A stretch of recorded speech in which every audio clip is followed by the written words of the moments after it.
to order of the South Bedford Board of Education at 6:03. 6:03. Can we stand for the Pledge of Allegiance, please?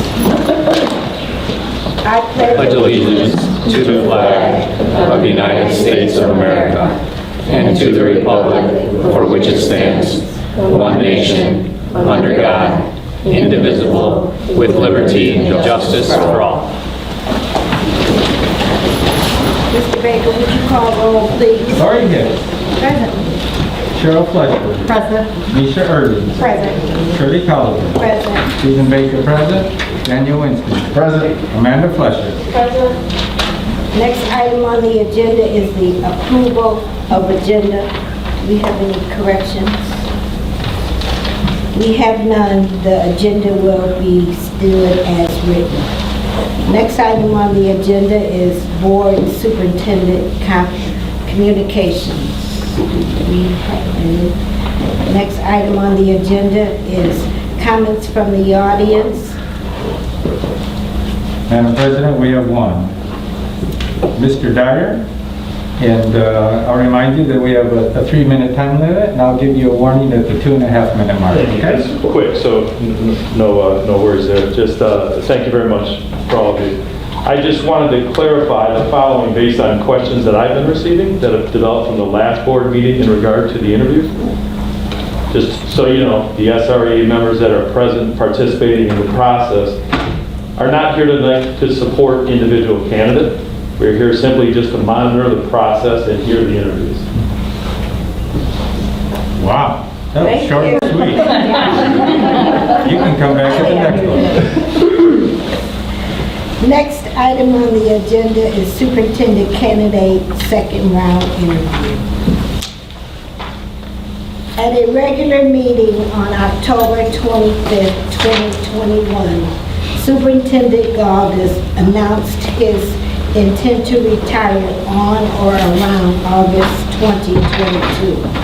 At the special meeting on December 8th, 2021, the board determined its desire to utilize an internal search process that recognizes the talents and expertise of current employees as well as to provide the flexibility to expand the search if deemed appropriate. On January 31st, 2022, the board conducted interviews for 2 candidates, James Kinsey and Jason Bobrovetsky.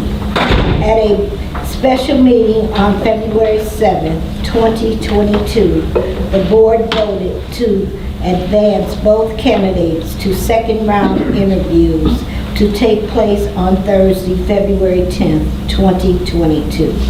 The board will conduct second round candidate interviews for 2 internal candidates.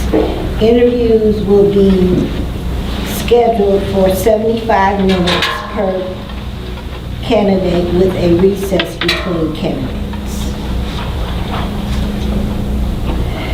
Good afternoon, everyone. Thank you for coming.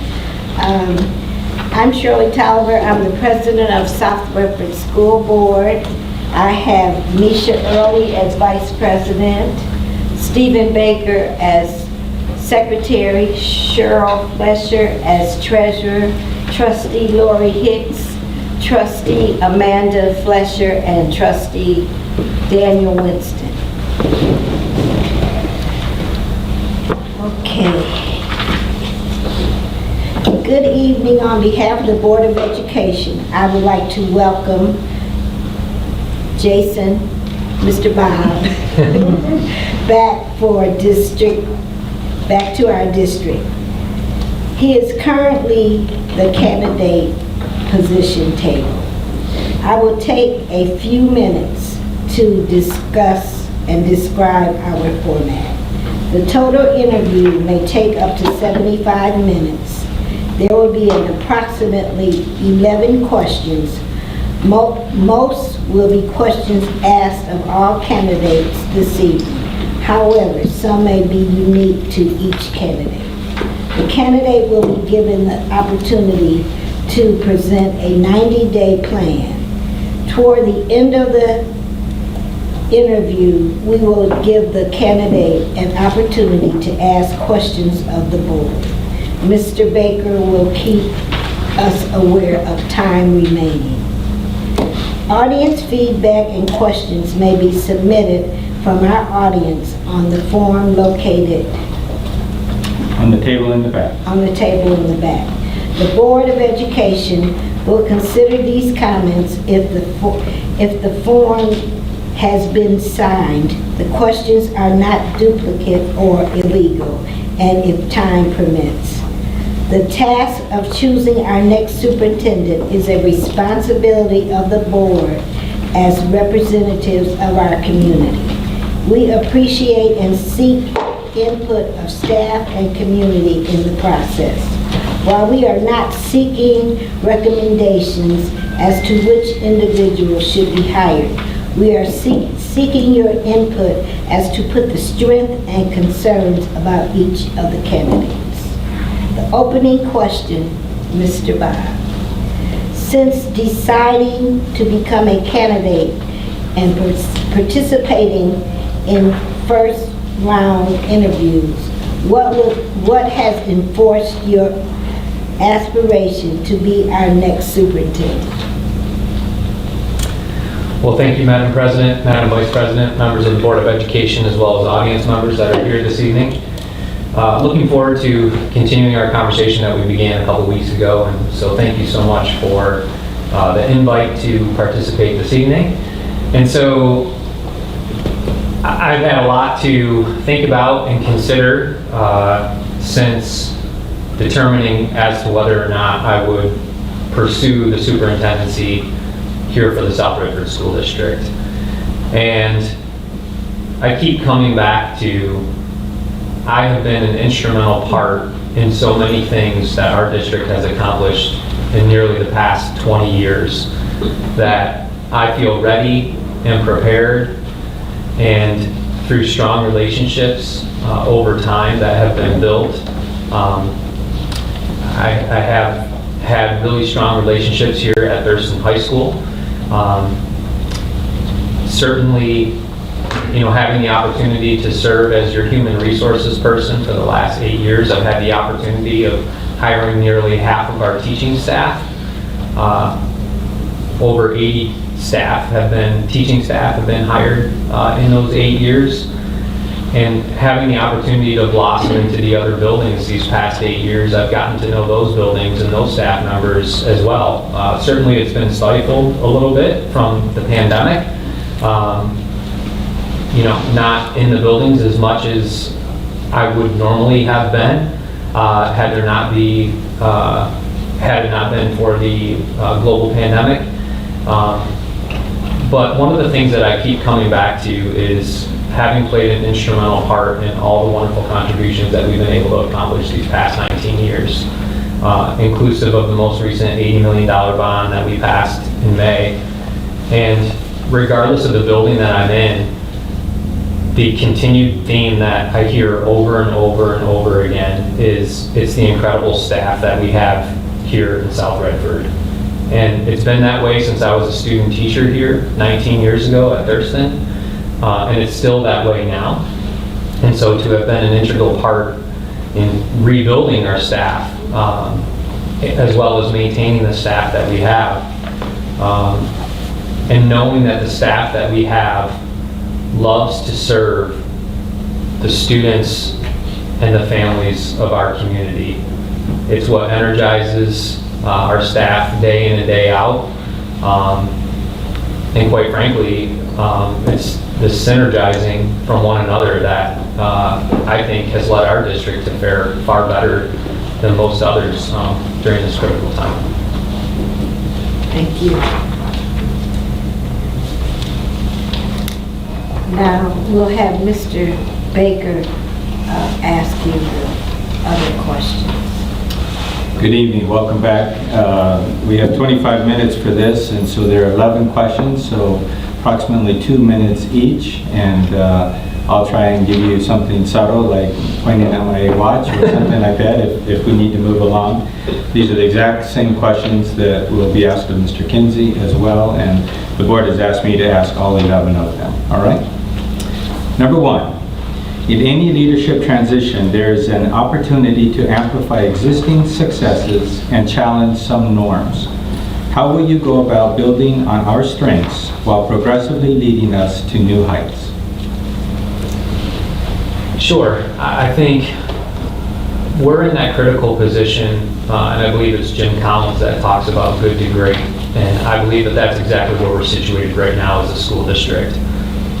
And I believe through our synergizing collectively as a staff that regardless of the challenges that we have facing us, whether it's COVID-19, whether it's educator shortage, I have no reservations that this staff, as we've proven time and time again, whether it's getting through the Great Recession and the difficult cuts that were made to education at that time, or whether it was navigating the continuous ever-evolving waters of COVID-19, that if we listen to one another and if we build consensus and if we stay true to our mission of, we learn together through innovative opportunities and strong relationships, if we remain collectively committed to that, I have no reservations that we will reach those new heights. And I look forward to sharing some of the new visions should I be selected to lead our district in the next chapter. Thank you. Competition to public schools in the form of private schools, choice, charters, online programs, and vouchers is increasing. How, in your opinion, can our district remain a school of choice in this competitive marketplace? So, again, I have zero reservations that we'll continue to compete. I've actually been a part of the resistance efforts that we made when a charter school was set up to purchase the Home Depot property here in the township, right here in South Redford, approximately 10 years ago. That didn't come to fruition. However, what did come to fruition was through National Heritage Academies and Westfield Academy that was launched and was part of the efforts to make sure that we went on the offensive in terms of making sure that we didn't lose students from the South Redford School District to other inadequate competitors.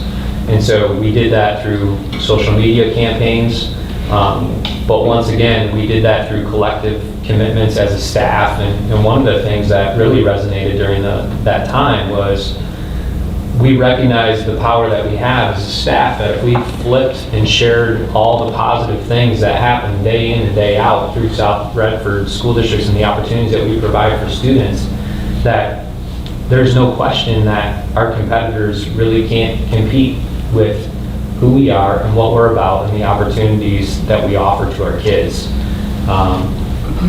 And so we did that through a number of ways, and I think overall, we were wildly successful. In fact, for quite some time there, we were one of only 2 or 3 districts out of 30 districts in Wayne County that continued to grow in student enrollment despite the increased competition from our competitors. So I have no reservations that we'll continue to outpace our competitors in the current market, and I look forward to talking about that a little bit more this evening as well. Number 3, what basic philosophies do you have regarding collective bargaining, and what do you believe the role of the superintendent should be in that process? So this one's near and dear. I have been a part of collective bargaining really since my time here in South Redford. Even as a newer teacher, I was selected early on with Erin Liptow. I think I saw that she's there. She probably remembers when I was in my early 20s. I was on the negotiating committee, and then at some point shortly thereafter was selected to be on the negotiating team. Again, early in my time here at Thurston High School. In working with Bill Triolet and actually serving on the SREA executive board for a little bit prior to administration, and then certainly in my current capacity. But I believe in mutual respect, and so it's certainly a legacy that has, in a roundabout way, really been entrusted to all of us. That thanks to Dr. Weber and Evelyn Barron and Helen Brish and Bill Triolet and Tracy Drodis and Bill Dyer, and certainly our current Uniserv director, Tanya Karpinski, we have a mutual respect for one another. Our bargaining, not that we always agree on everything, nor should we, but rarely is it contentious. And there's always a mutual respect for one another, and both ideas come with solutions. And we live in a world of compromise, and we try to find win-win solutions.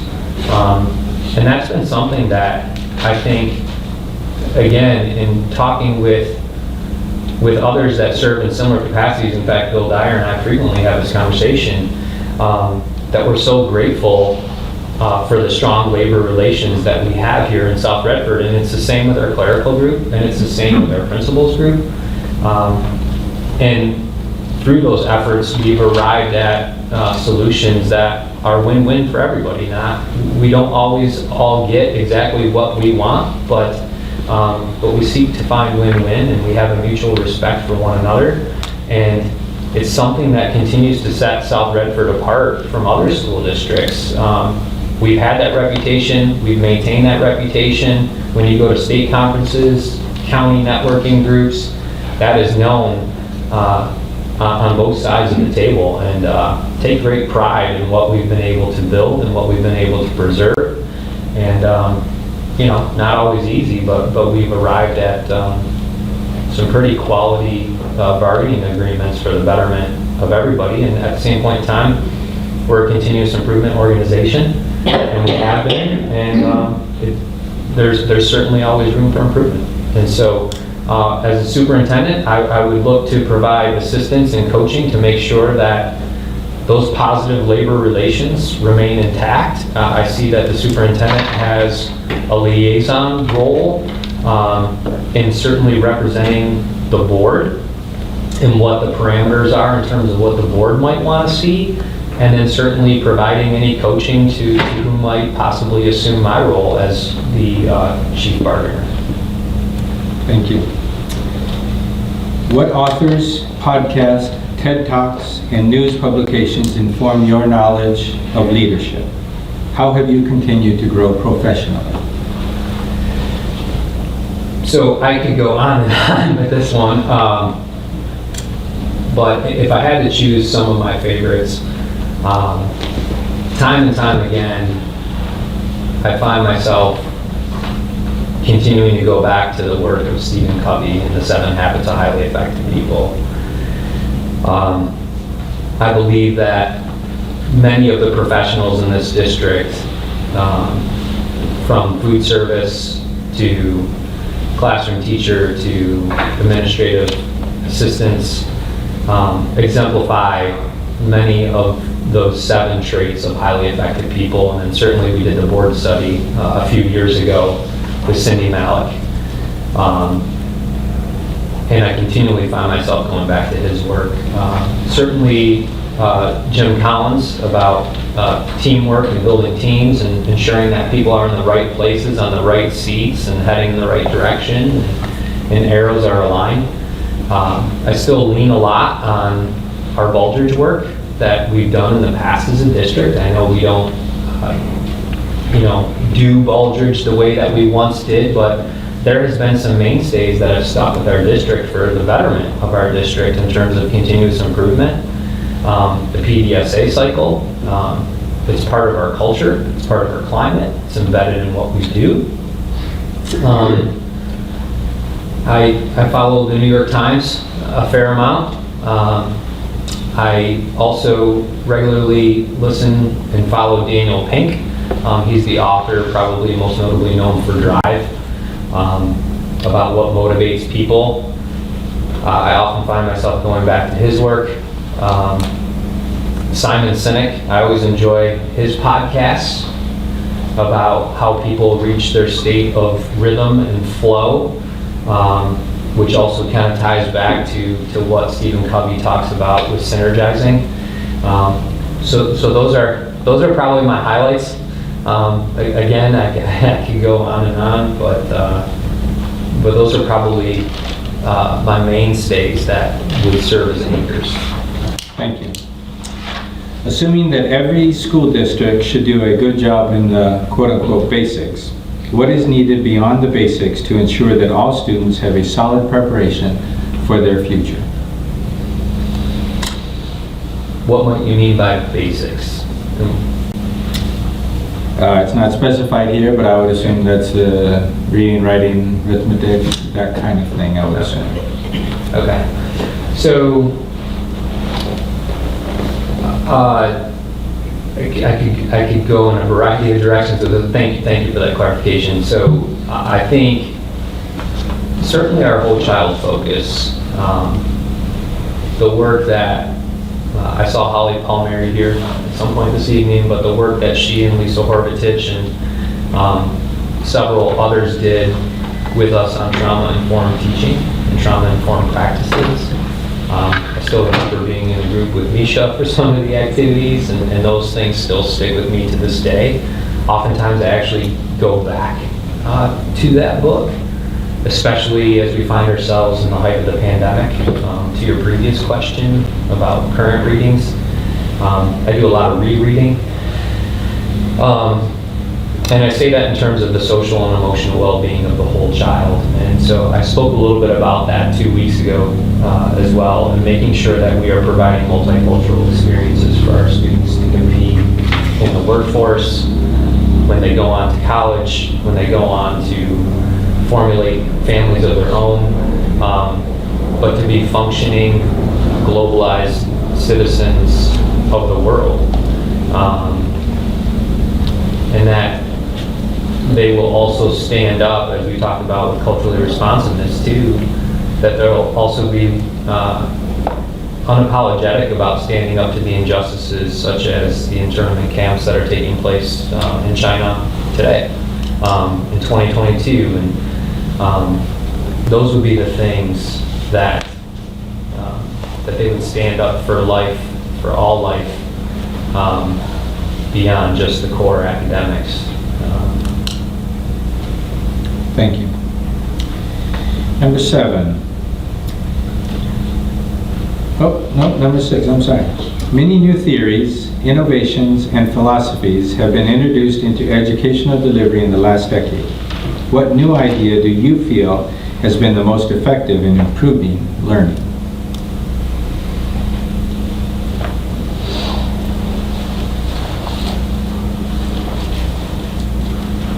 I think the gradual release of technological independence for students to enhance their learning would be the most transformative one that I've seen, and that I've seen our staff do an incredible job on. Most recently, I observed one of our special education teachers leading a cross-categorical classroom over Zoom and leveraging technology as a tool while students were learning content from their homes when we were remote. And I think about where we were technologically speaking to where we are now, and how our staff has been so embracing yet mindful and deliberate about how we utilize technology with our students, especially as we transitioned to one-to-one, and just even seeing the exponential growth that has occurred just even in the 23 months of the pandemic. I mean, I still remember when,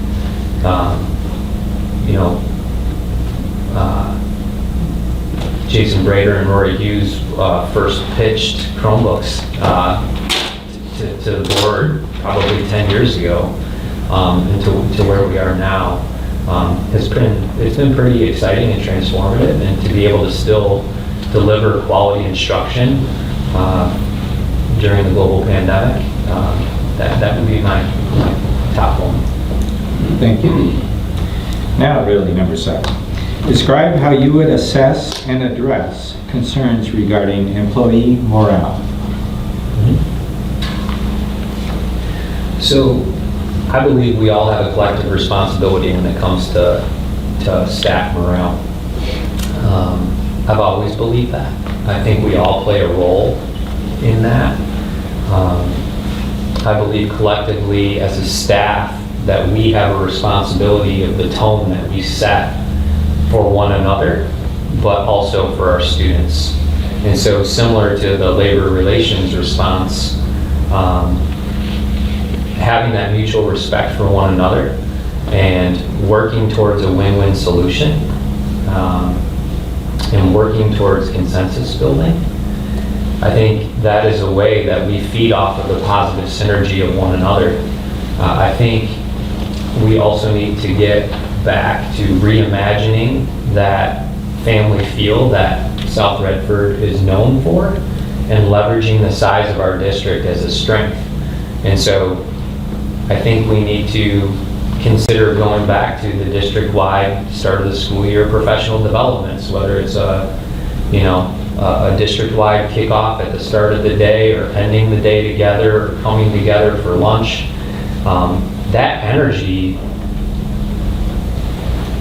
we fuel and charge off of one another. I mean, just even having a brief interaction with Jeff Madigan, who's here tonight, the positive, contagious energy that we feed off of from one another, it helps us all reach our peak performance. That when we function in isolation, we don't reach that. I think we also need to explore some new ways about our district-wide identity to provide opportunities where we can come together as a staff, whether it's through foundation outings, seeing Mr. Justice dressed up like a bowling pin, or at the golf outings, or the student staff competitions that we had with softball and football and the step routines that we put on, the performances that staff would sometimes perform at Black History Night. Those are opportunities where I think we need to create some new ones. I think we need to bring back some of the ones that we've done in the past, and it's those kinds of moments that boost morale, in addition to continuing to compensate our people well and treat people fairly and with respect and through consensus building. Thank you. Please give us your thoughts regarding a district-wide discipline plan. For students or staff? I would say students. So I'm not certain that I see that as the role of the superintendent. When I think back to my time as an assistant principal here at Thurston High School, we had a student code of conduct that we would evaluate several times throughout the year. Sometimes there was input from the superintendent.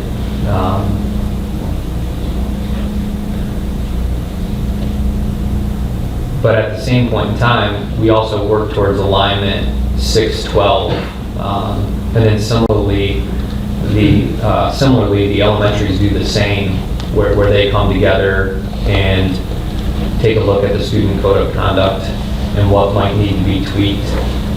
Again, I think the superintendent maybe provides some input, given vision and given what the board might want to see. But I think that would also be an opportunity for consensus building to make sure that a safe and orderly environment for teaching and learning is maintained, but that there's also restorative practices provided for students to have multiple opportunities to demonstrate improvements for their behavior. And certainly leaning on the experts of of the teachers and the administrators to really be the main voice in that. But I'd be happy to play any role that the board might want to see on the student code of conduct. Thank you. Describe for us the essential elements of building trusting relationships and what, if any, communication models which you might utilize in establishing relationships. So I'm going to actually talk about this in my 90-day plan. But it's been one of the pillars of my 19 years here in South Redford is building sincere, deep relationships that are forged on mutual trust, regardless of the nature of the matter, especially as having served as a teacher, being active with the union, being an administrator here at Thurston, and then certainly as the human resources person for the district for the past 8 years. So I think I have demonstrated that through natural, organic moments, whether it's at the sideline of a football game or at intermission of a band concert. And I would look for every moment with staff and students to continue to be that way. I pride myself on being a person of integrity, doing the right thing for the right reasons at the right time, regardless of who's watching or paying attention.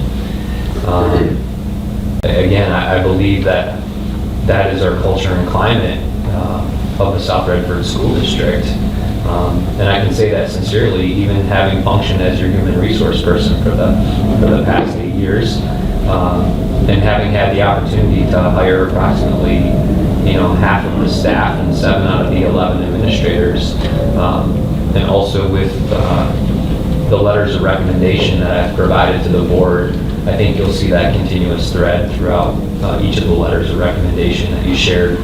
And if you were to have individual conversations with the people that are here in this room, I believe that that would be your findings there as well. Thank you. Number 10, what legacy do you want to leave in our district? So this is a question that I often think about, and I've also done some reading on legacy building. And at the heart of it, I think there's several things, but most importantly is people will remember how they're treated. They won't necessarily always remember what the encounter was about per se, but they will remember how they were treated in that moment. And so whether it's a staff member going through a medical situation or an extremely difficult family situation, or doing right by our students. I described an experience with one of our a student that from my time here in the classroom at Thurston High School. I described that a couple weeks ago after journaling, having read Maya Angelou's I Know Why the Caged Bird Sings. The legacy is how people will remember being treated and what we collectively built as a community through the passing of our bonds, through the passing of our sinking funds, through state-of-the-art opportunities that we built for students over the years, the continued added educational program of offerings that we provided for our students, and the people that we have brought up to be functioning, globalized citizens of the world that we can all be proud of. In fact, that's the greatest joy that I have is when alumni come back to visit or they send an email and they share their successes in their family or their career or their education. There's no greater joy that I have, and that's the legacy that I think collectively we all leave because we're building it as a team and as a community. Thank you. This is your 11th and final one. There's no more important or impactful decision for a Board of Education than selecting its next superintendent. If we were to choose you, what is it about your leadership that would cause us to reflect 5 years from now and consider this to have been the best decision we could have possibly made?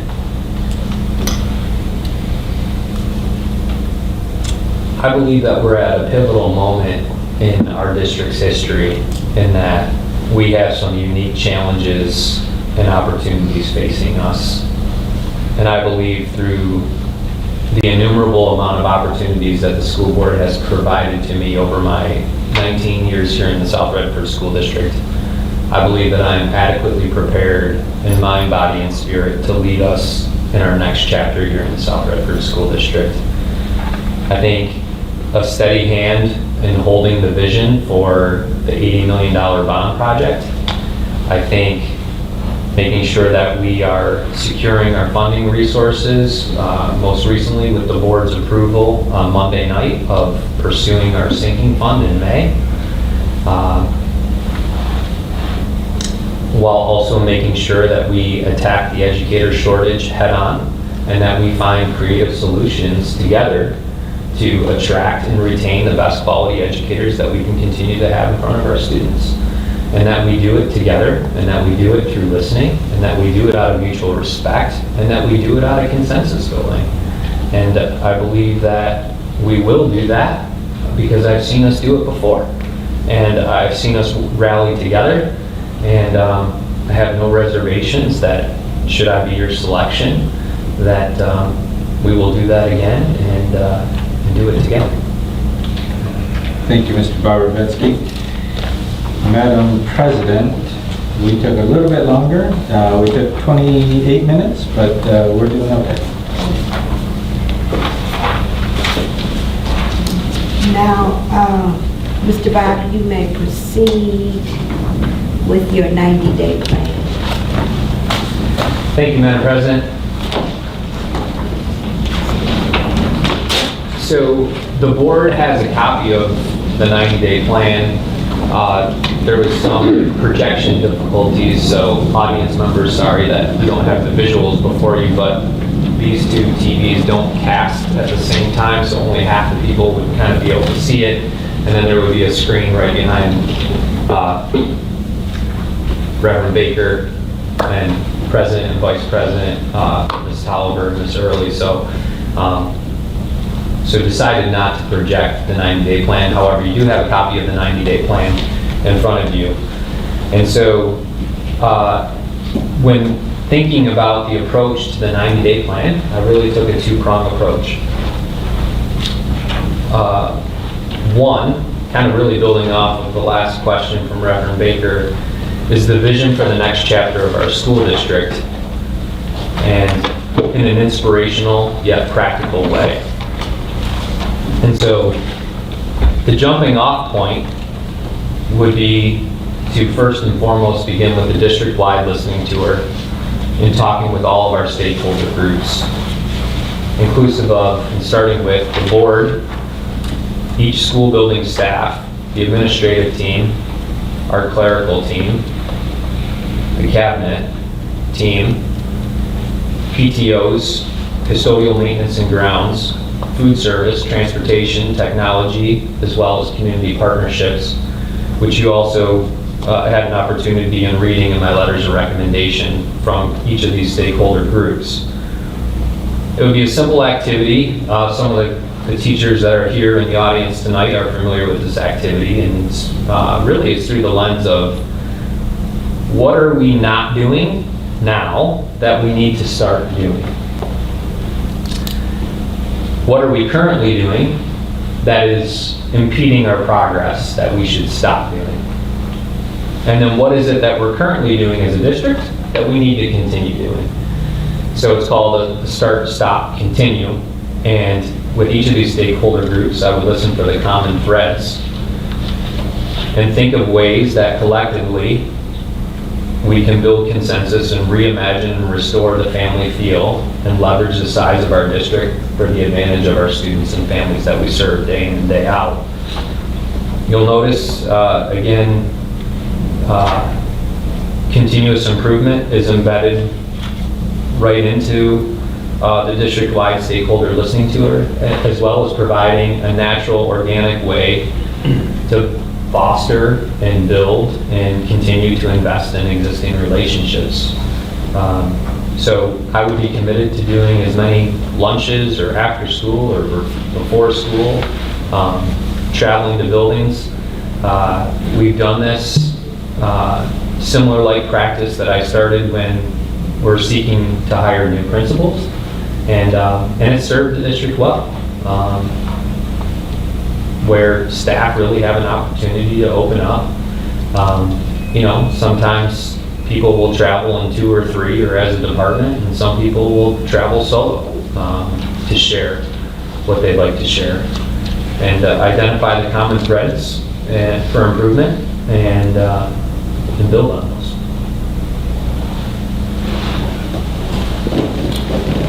Secondly, I look forward to engaging with the school board on its work coming up, I believe, in March, on culturally responsiveness and equity and inclusion. We talked about this a fair amount a couple weeks ago. I was one of the leaders on the administrative team's statement on culturally responsiveness and equity and inclusion that we shared out a couple weeks ago, through the work that we've been doing with Ginny Winters for approximately the past year and a half. And I know that each school in the district is doing that as a building right now. And the greatest sin of our nation, in my belief, is that the founding fathers constructed our nation with slavery still intact. And if you fast forward 90 years, America had a second opportunity to get it right with the Reconstruction era. But after the assassination of President Lincoln, we essentially ended up with de facto segregation, racism, bigotry, and Jim Crow laws. Fast forward another 90 years, America had a third opportunity to get it correct. A lot of nations don't have 3 opportunities to get it correct. As a former history teacher here at Thurston, and I know that there's some social studies teachers here tonight as well, we had a third opportunity to get equality and equity and inclusion correct. We also had an opportunity in the 1920s when women were granted the opportunity to vote. And I often think that what a different society we might be to this day had people of the civil rights movement not been assassinated. Whether it was John F. Kennedy, Martin Luther King Jr., Bobby Kennedy, I find it still disturbing that we would be much further along than we are today. And then certainly you fast forward to the present day, where the pandemic has shined a spotlight on continued inequities in America, on the backs of our kids. Certainly the killing of George Floyd, and the continued struggle for voting rights in America in 2022. To one of the questions that was asked, what kind of people do we want our students to be? We want to have the kind of students that cause good trouble, that say, this is not acceptable, this is not who we are, this is not what we're about, this is not what we stand for. And so I think collectively we do this through servant leadership style. Our staff loves serving the students in the community that we have an opportunity of serving day in and day out. And we have an obligation to meet students and families and staff and where they're at in their culturally responsive and equity and inclusion journey. But then unapologetically, collectively, we need to march forward together as a staff. And I think we're doing that. And I look forward to engaging with the board in this work. And it's, you know, regardless of one's ethnicity, their age, their socioeconomic status, special needs that they might have, their religious affiliations or beliefs, their gender affiliation, their educational status, all the caste systems that we have in America and isms, that our kids are observing this. And we have a role to play in that through the curriculum that we teach and how we do it. And I believe it's the greatest thing that we can provide for our students. It's the foundation for all that we do. It's like the parable of the house that's built on the sand versus the house that's built on a firm foundation. And so it's maximizing what's within our control right here within our own community to make sure that our students, when they leave here, regardless of where they go, whatever they aspire to, that they will stand up for what is right.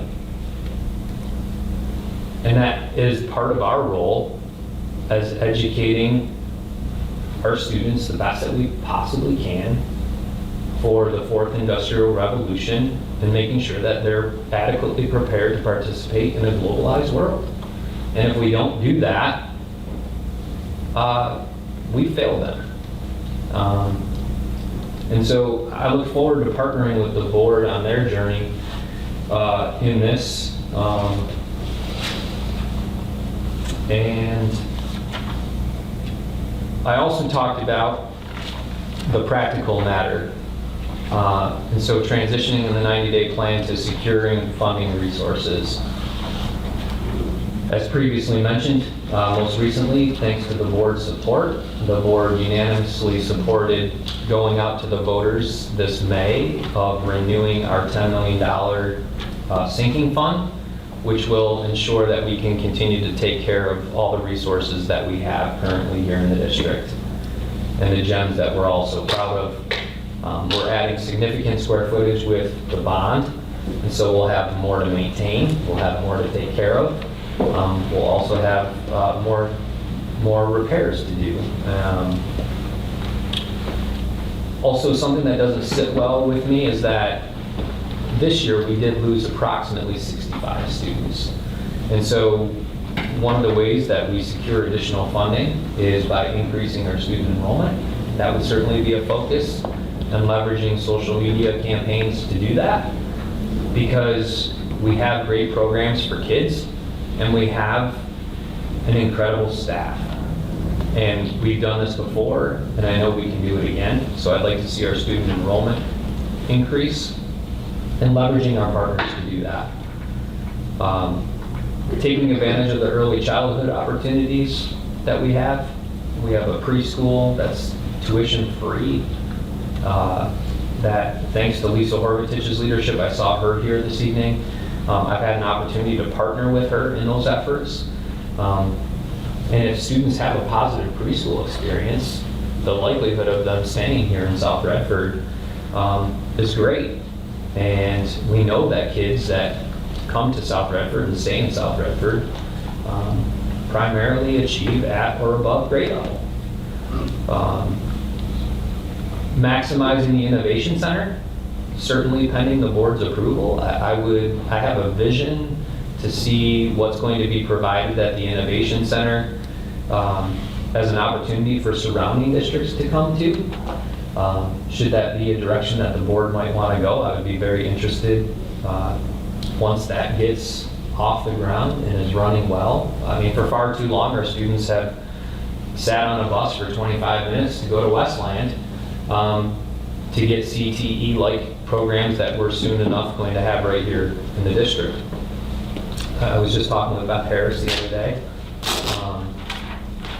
We also would like to take steps towards building a teacher cadet program which is essentially fostering some of our own educators and getting students exposed to possibly becoming an educator right here in their time at Thurston. Also maximizing the incredible job of Rory Hughes in building the Eagle Scholars Program. This has been and will continue to be an opportunity to bring in more students to the district and thus generate more revenue. Certainly continuing to responsibly grow our shared time and our SOAR programs. Matt Daly has built an outstanding program over the course of the past 8 years at SOAR. Approximately 150 students each year are part of that program. I think that there is room for responsible growth in that program. When you look at other similar programs across the state, our program is at the top year after year. And so I wouldn't want to see the quality compromised, but I think continuing to responsibly do that program would bring in additional revenue, as well as our shared time program. When I first played a lead role in the shared time program 8 years ago in transitioning over to central office, we received about 45 additional FTE for the shared time program. In 8 years, and you'll notice in the letter of recommendation from Jack Pilon, we've taken that program to being one of the top 10 in the state, and we have over 600 FTE in that program. And that brings in additional revenue right here to fund the great programs that we have on campus for our students, as well as free up additional dollars for when we go to the bargaining tables with all of our staff groups, which is a win-win for everybody. I'll continue to remain engaged with Wayne County RESA. I saw Dr. Randy Leopold here earlier. I will do whatever it takes and be a voice and a champion for South Redford and Wayne County, and making sure that in a handful of years, when it comes time to renew the Wayne County Enhancement Millage, that our voices are heard in securing additional funding for our students. The continued renewal of the Wayne County Enhancement Millage brings in approximately an additional $400 per student every year, and making sure that we maintain that. I would also continue to remain politically active. I failed to mention this last time, but I've had an opportunity to attend events with Governor Whitmer.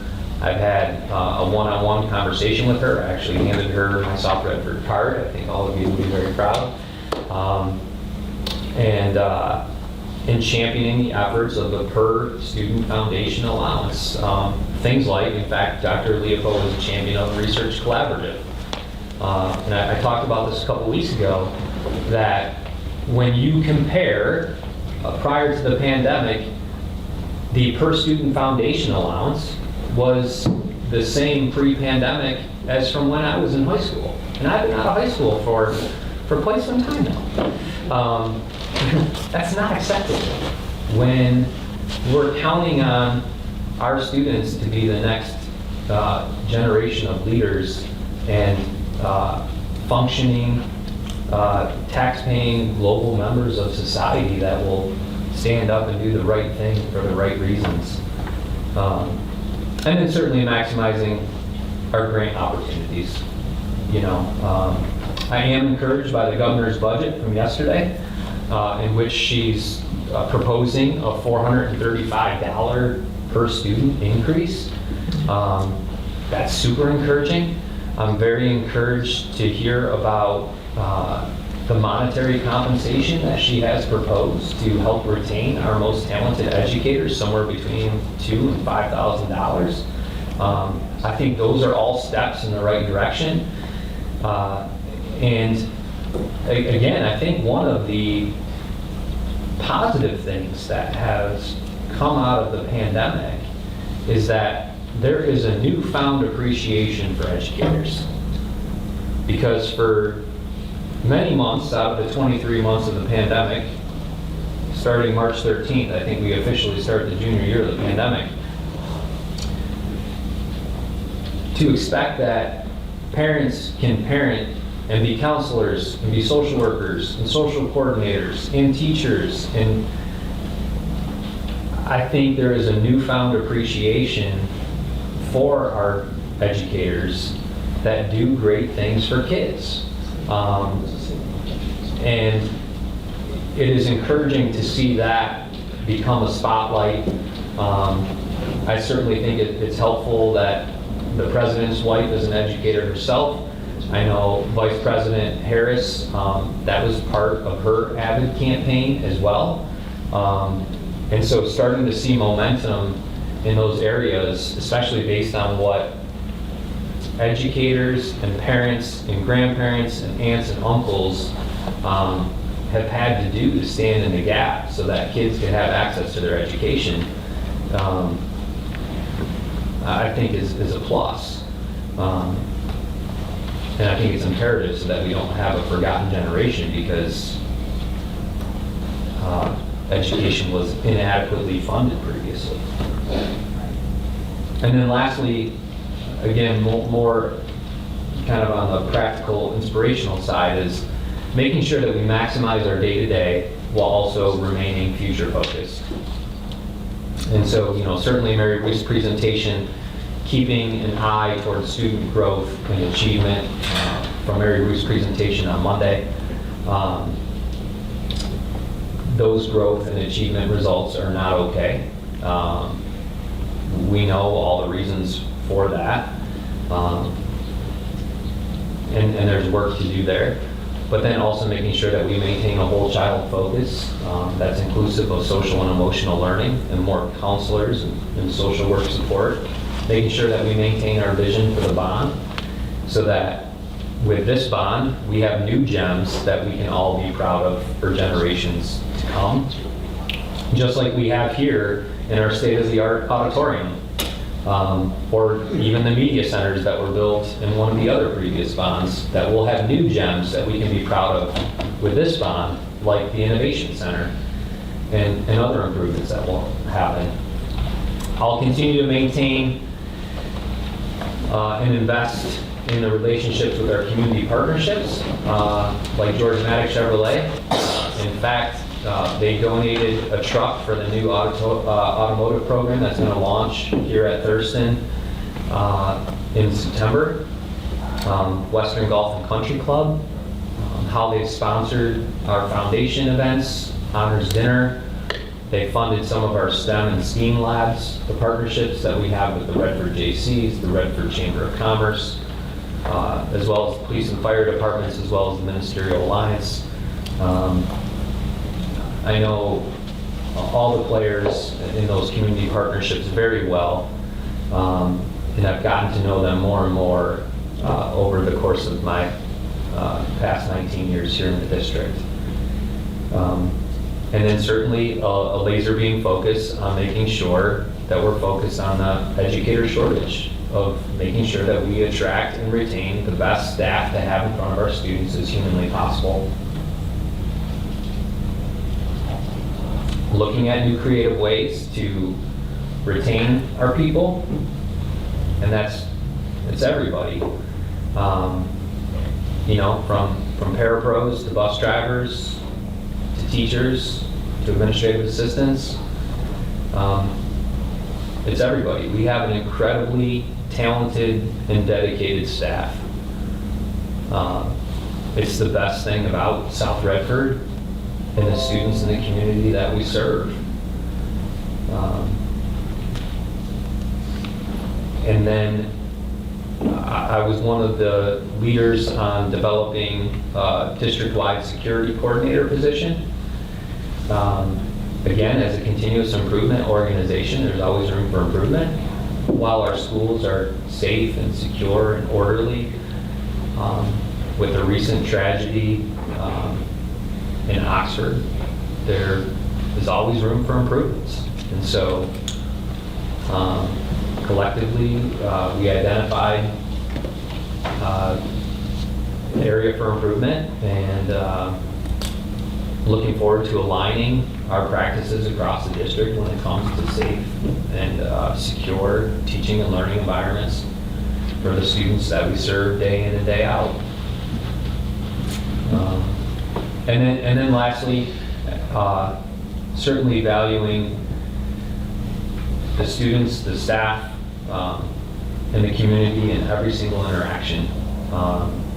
You know, we talked about synergizing, but our best resource is our people. You know, we can have all kinds of state-of-the-art facilities, but if we don't have quality, dedicated, strong relationship builders that are culturally responsive in front of our students, it's all for naught. And we have that. I've heard and observed so many times an endless amount of stories that have been shared with me over the course of these past 23 months about the great lengths that our dedicated staff have gone to support our students and our families during the pandemic. Whether it's getting families food, getting families learning resources, dropping off learning packets, hand delivering them to their doorways, endless text messages, phone calls, Zoom calls, to go to all lengths to make sure that our students still have the support and the resources and the access to receiving a quality education, regardless of how raging the pandemic might be. With that, Madam President, that concludes my 90-day action plan. Thank you.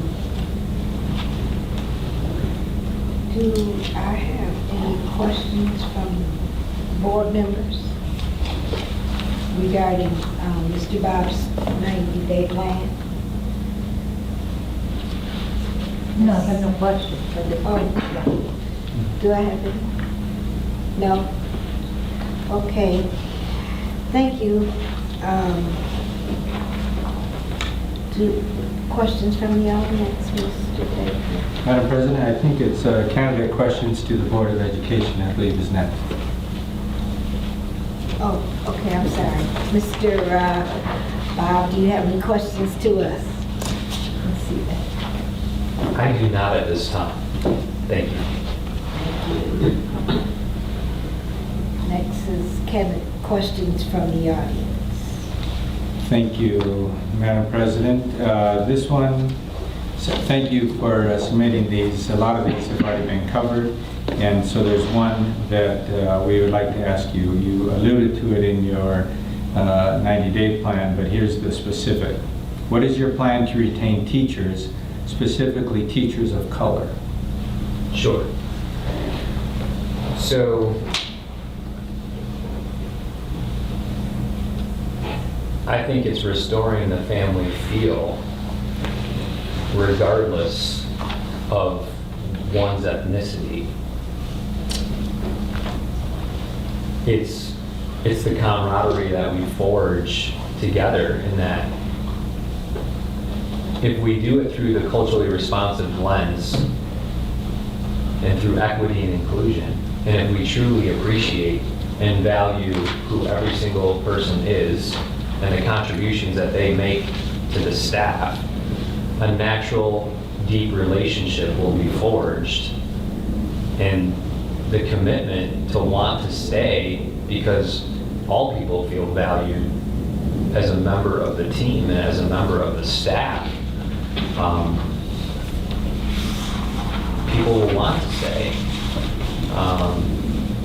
And for the most part, they have. And I've had an endless amount of conversations with people that certainly compensation is a part of it, and certainly the professional growth opportunities are a part of it, but ultimately it's the students that we serve and the families that we serve through servant leadership together, through the camaraderie of that staff, that energizes people to get out of bed day in and day out and serve the students and the families that we have the opportunity of serving day in and day out. And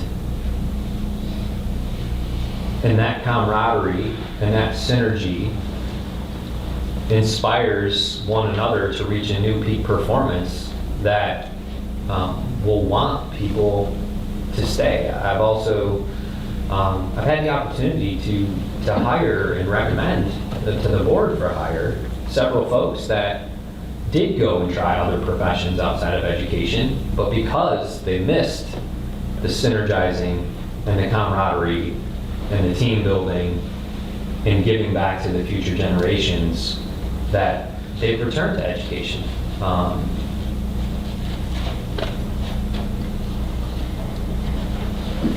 Thank you. Madam President, the floor is yours. All right.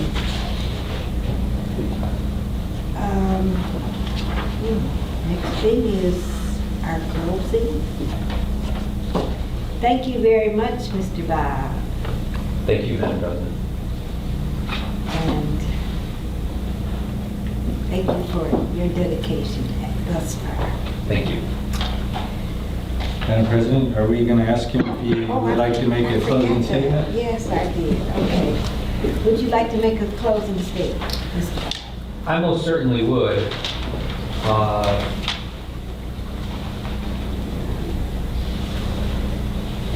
I believe in who we are as a district. I believe in what we're about. I know where we've been. I know where we are. I believe in where we're going, like I've been able to articulate tonight. And I know we have some unique challenges before us.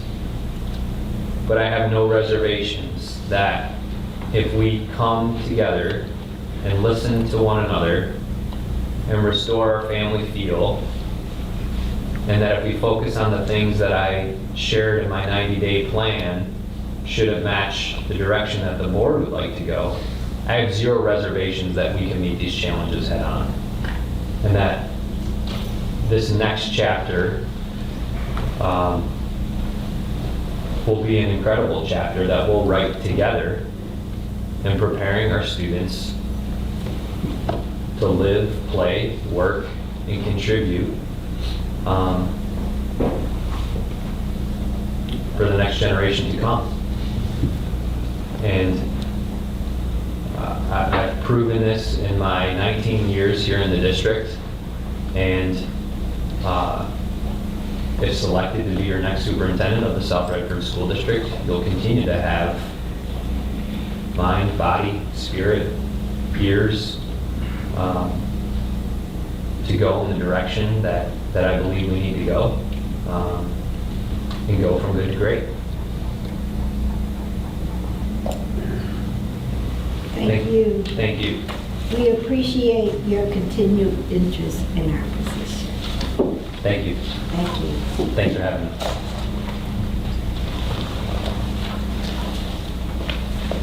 Madam President, are we going to take a recess? Yes, we are. 7:11.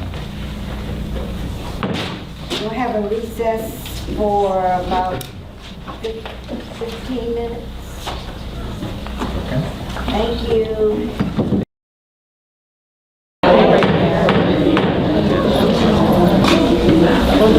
I call this special meeting of the Board of Education, South Redford District at 7:30.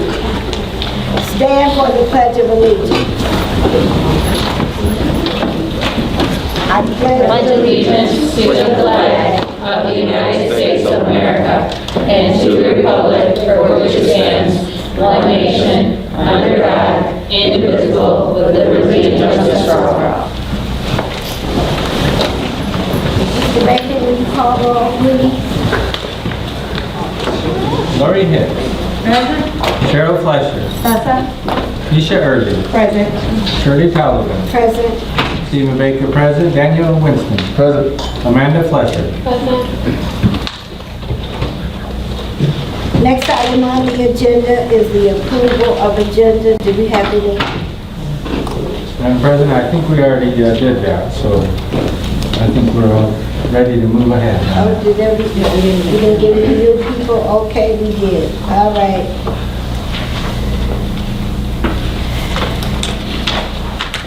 Do I have to read the,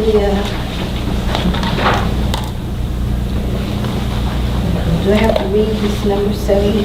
No, I think just that introduction. Okay, all right. Good evening. On behalf of the Board of Education, I would like to welcome Mr. James Kinsey back to our district. Mr. Kinsey is currently the principal at Fisher. Jefferson, I'm sorry. I will take just a moment to describe our format. The total interview may take up to 75 minutes. There will be an approximate 11 questions. Most will be questions asked of our candidates this evening. However, some may be unique to each other. The candidate will be given the opportunity to present a 90-day plan. Toward the end of the interview, we will give the candidate an opportunity to ask questions of the Board of Education. Mr. Baker will keep us aware of time remaining. Audience feedback and questions may be submitted from our audience on the form located In the back. The Board of Education will consider these comments if the form has been signed, the questions are not duplicate or illegal, and if time permits. The task of choosing our next superintendent is a responsibility of the board as representatives of our community. We appreciate and seek input of staff and community in the process. While we are not seeking recommendations as to which individual should be hired, we are seeking your input as to the strengths and concerns about each of the candidates.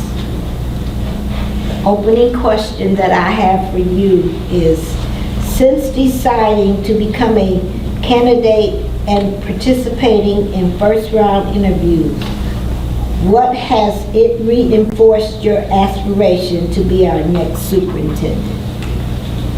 And again, just going back, looking at our district as a whole, and my goal is always to do what's in the best interest of kids. I'm deeply passionate about students. Overall, I'm deeply passionate about people, period. I always feel like kids they're innocent in all of this because they're children, and part of our job as adults is to raise them. No matter some of the things they might do, it's still incumbent upon us adults to set direction and help guide them on a path where they can be successful citizens in life. So, I'm deeply passionate about that. And just from some of the experiences that I've had in my career, was just able to do some pretty good things at schools, and I would like to bring those kind of things to the entire district. Thank you. Mr. Baker will ask you the questions now. Good evening, Mr. Kinsey. Welcome back. Thank you. We have 11 questions, and we have 25 minutes to handle that, so approximately 2 minutes each. And if you happen to go along with it on anyone, I'll just point at my watch or something like that to keep you moving, all right? Okay. And these are the same questions that we asked Mr. Bob Ravetsky. And if I'm not clear on any of them, you're certainly welcome to ask me to repeat it. Okay. Number 1, in any leadership transition, there is an opportunity to amplify existing successes and challenge some norms. How will you go about building on our strengths while progressively leading us to new heights? So one of the questions that I asked last time we were here, what are, as a board, you're most proud of in our district? And in just reflecting on some of the things that you had mentioned, it was the staff and the hard work that the staff is doing. I'd like to continue with that, of course, because I felt like, just being over at Jefferson, I have an extremely talented staff. They come in every day and they put forth great work for the kids over there that we service. And then moving to new heights, though, as I mentioned before, I'd like to see As a district, we perform better academically all the way around. I'd like to see as a district, the staff morale be better than what it is. From what I'm hearing, from what I see over at Jefferson, I heard some things about some things that maybe went on before I got there. So just walking in, one of the things that I did was before I started in August, I sat down with some teachers. This may have been July, maybe June, and we sat and met over at the board, over at central office, and we just talked about, hey, what's going on? What is it that you see? What kind of areas need improvement? So in just listening to find out what areas are impacting the morale of the building, I wanted to improve upon those things. And I think in my time period there, we have made tremendous strides in staff morale, and then also the academics. Thank you. Number 2, competition to public schools in the form of private schools, choice, charters, online programs, and vouchers is increasing. How, in your opinion, can our district remain a school of choice in the competitive marketplace? So that ties into what I just said. I actually created like a presentation. I didn't know this was going to be the setup. I came over yesterday for a minute just to see what the setup was going to be. So I thought I was going to have a screen and everything like that. But I actually created a vision of what I would like to see for the district. And what I put together was that I'd like to build the most sought after school district where students thrive academically, behaviorally, and socially. I feel like a school district, right now in the day of the media world, the digital world, it's easy to look up a school district and see how that school district is performing. Right now, when you look up South Redford, the first thing that you're going to see on Google is grade schools. And on Google and grade schools, our rating as a district is not as high as I would like them to be. So that would be one of my goals, is to actually work towards our mission, see what it is we're doing, and set some goals to see what can we do to really improve in our district. I believe part of that is taking a look at data and starting, again, going back to some of the staff morale, things happening in our district. Thank you. Number 3, what basic philosophies do you have regarding collective bargaining, and what do you believe the role of the superintendent should be in that process? I believe take care of people. And when we sit down and bargain, do the best we can. Of course, we have a set budget that we have to operate within, but if we can take care of people and make them feel valued, then I feel like we should definitely do that.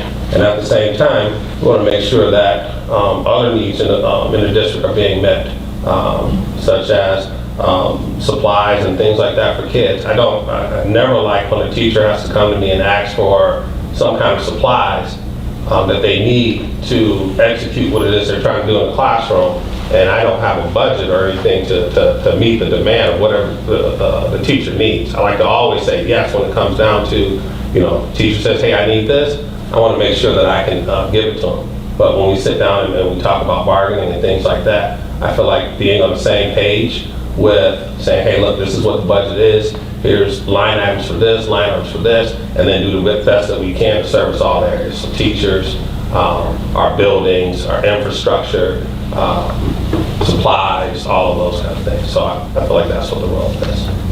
Thank you. Number 4, what authors, podcasts, TED Talks, and news publications inform your knowledge of leadership? How have you continued to grow professionally? I'm a big advocate of, a nerd, like when I'm driving to school. So like right now I'm listening to Pedro Noguera. Talks a lot about equity in schools. Talks a lot about best practices. He talks a lot about leadership. A few other books that I've listened to. I read a book just not too long ago by Lisa Del Pritt called Other People's Children. And it's really just to help, just really, in order to lead, I try to make sure that before I go out and, I have my own knowledge, but I know I don't have all the knowledge, so I try to make sure I stay on top of things and read, so as I'm communicating, I can give people strategies that maybe I don't have in my bank or combine it with what I do have in my bank and really help, lead and guide teachers. If I could show you my, if I had a presentation, I could show you my Audible account or my Kindle account. And it's just scroll, scroll, scroll. If you got a picture of me, you'll probably say this is somebody that's serious about education and leadership and things like that. Thank you. Number 5, assuming that every school district should do a good job in the quote-unquote basics, what is needed beyond the basics to ensure that all students have a solid preparation for their future? Well, I think we have to look at, I think basics might be relative. What I feel like is basics, I see just, teachers in the classroom, of course, attending students come to school every day, but creating an environment that's conducive to learning, parent involvement. But then outside of that, I feel like other parts that's maybe not so basic would be the support that comes from outside, like support from Lansing, like legislature support. Like one of the things that I wanted to do is bring in a couple of our legislators for Reading Month, just to get them to walk around the school and meet some of our kids and read to a couple of classrooms, to give them an idea of what's happening in the school. So that way when we have conversations about, hey, look, these are the needs of the school, when they're making decisions in Lansing, they've been there and they know what they're talking about. And I think that's probably not necessarily the basic side of things, but that's the other side that doesn't necessarily happen on a day-to-day basis. Thank you. Many new theories, innovations, and philosophies have been introduced into educational delivery in the last decade. What new idea do you feel has been the most effective in improving learning? Well, I always lean on good teaching is good teaching. When I first became an administrator, one of the things that I was a math teacher coming up, so I knew math backwards and forwards. I taught math all the way from 3rd grade all the way to 12th grade. I even had an opportunity to teach in college courses. But when I first became an administrator and I had to be responsible for observing and giving feedback in other subject areas, I had some apprehension there because I hadn't taught those subject areas. But then I said good teaching, but I realized good teaching is good teaching. When we start with objectives and we start, we look at, hey, look, this is where I'm trying to take students and have conversations about how to get there. So in looking at some of the things that we have today to help facilitate some of that, a lot of what we did with like Canvas, I've seen some brilliant things that teachers have been able to do, even in the classroom using Canvas. They use programs like Nearpod. Students are able to get on and have like instant feedback that the teacher can see like right there the whole class and see what's happening with someone else's work. Before, when you just write on a piece of paper, everyone doesn't see that. So when we're talking about, hey, look, let's look at John's answer right here. Let's have a conversation about John's answer. And you can go through it and other kids can actually see and then give, feedback to John. Hey, look, I like the way you did this part right here, but maybe this step right here, there's an error. So I feel like some of the advancements with a lot of the technology has really supported education. Thank you. Describe how you would assess and address concerns regarding employee morale. So when we were here last time, we talked, that was one of the areas that you all had mentioned that you had some concerns about. So I prepared a document. I just went through some of the practices that I've done in the past that I'm doing right now, just as concerns of the board. So one thing that you did bring up was staff morale. And there's a book out there, I think it's called If You Don't Feed the Teachers, They'll Eat the Students. Take care of your staff. If you're taking care of your staff, you find that academics seem to do so much better because people are happy coming to work. So communicate often, be transparent, show appreciation, listen and consider and value other ideas. Understand that just because you're in a role as a administrator or whatever, doesn't mean that you have all of the answers. Other people have a lot of good thoughts, and like I talk to some of my special education teachers, and I tell them all the time, you know way more about what you're doing in that classroom than I do, so let me be there to support you, and let me help you out for whatever it is that you need. And then provide direction. You gotta have a lighthouse saying, hey, look, this is the direction that we're going as a school. All right, what can we do to work together to make this happen? Our mission at Jefferson is working together to build tomorrow's leaders. And that's what you find when you walk through the school. Something else that we do is every leadership team meeting, we're talking about staff morale. So I like to have fun. It might be one of the things that I got from my grandmother, that we just like to have fun. So I like to do fun, goofy stuff. Like one time I hung up hid cornucopias and turkeys all around the building so people can go find them, and then when they say, hey, take a picture next to it, they'll get like a surprise or something. We did a scavenger hunt just recently where you had to go see a teacher about a clue and then see, answer it and then go over here. So just like fun stuff to just keep it lively. Thank you. Number 8, please give us your thoughts regarding a district-wide discipline plan. So one of the areas that I got to participate in when I first came to the district, this may have been in the first year, was looking at a discipline management plan that was common across all schools.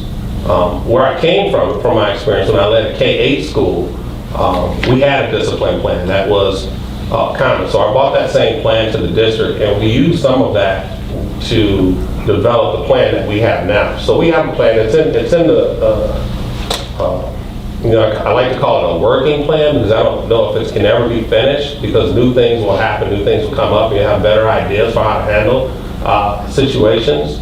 But the 4 elementaries have the working plan that we put together during that first year, and I was part of that committee and creating that particular plan. And I think in that second year, that March, I think that's when COVID hit, and we haven't necessarily returned back to it. But I feel like that is something that needs to be common across all schools, period. And this concerns, I actually put a piece of that part 2 down at the bottom about what discipline looks like, just at the start, just that caring deeply about kids and creating the kind of culture that you want to see. That's the way we start the school year at Jefferson, talking about culture. And we talked about the culture is going to come anyway. Come September 3rd, there's going to be a culture that walk in the building. Now, do we want to create that culture, or do we want it to just walk in the building and create itself? So I feel like the behavior that we've been able to do at Jefferson and the plans that we've been able to stick with has, really, created the kind of environment that's conducive to learning. So, Thank you. Describe for us the essential elements of building trusting relationships and what, if any, communication models which you might utilize in establishing relationships. So one is being transparent, having an open door policy. A big thing that I brought over to Jefferson is, again, just listening to some of the concerns that I heard before I started there, was just in some cases, some animosity between, certain people. So one of the things that I bought over there was a book called 5 Dysfunctions of a Team. We actually gave it out over the summer. I even had one person tell me, I love this guy, but he told me, he said, we don't have to read this book, right? I'm like, it's cool, you're right, you don't have to read it, but I'm still going to give you the book, and we're going to still talk about it, because I'm still going to talk about the book, and it'll be part of our staff meetings and things like that. So that was part of it, and one of the things at the bottom of trying to achieve your goals is the absence of trust. That's right there at the bottom. So if you don't have those trusting relationships, and part of that, those trusting relationships come from being vulnerable, and I feel like that vulnerability starts with the leader, and the leader being vulnerable and saying, hey, look, I don't know, or I messed up. Help me, tell me. If I'm not doing something right, please talk to me. If you talk to me, then I can make corrections, because I don't want to, just like if you think of an airplane flying to a destination, I think they make a lot of mid-course corrections along the way. But if they didn't make those mid-course corrections, they don't end up at the goal they're trying to get to. So I feel like as a leader, and you're trying to lead a school or a district, in this particular case, that you have to have that open door policy. You have to be able to talk to people. You have to be able to listen and take feedback and act on feedback. Thank you. Number 10, what legacy do you want to leave in our district?